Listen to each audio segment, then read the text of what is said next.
Einstein చెప్పిన time dilation లేదా time travel సిద్ధాంతం మన మహాభారతంలో వేల ఏళ్ల క్రితమే జరిగిందని మీకు తెలుసా?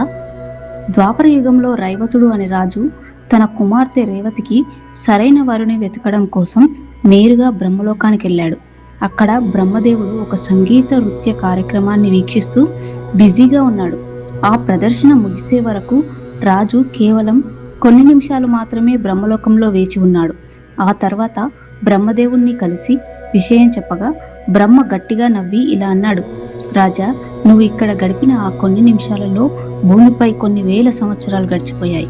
నువ్వు వెతికిన వరులు, నీ రాజ్యం, నీ వంశం అంతా అంతమైపోయాయి. అవును, బ్రహ్మలోకంలో సమయం చాలా నెమ్మదిగా సాగుతుంది. రాజు తిరిగి భూమిపైకి వచ్చేసరికి కృత త్రేతాయుగాలు ముగిసి ద్వాపర యుగం నడుస్తుంది. చివరికి శ్రీకృష్ణుడి అన్నయ్య అయిన బలరాముడితో రేవతి వివాహం జరుగుతుంది. సైన్స్ ప్రకారం ఇదే టైం డైలేషన్.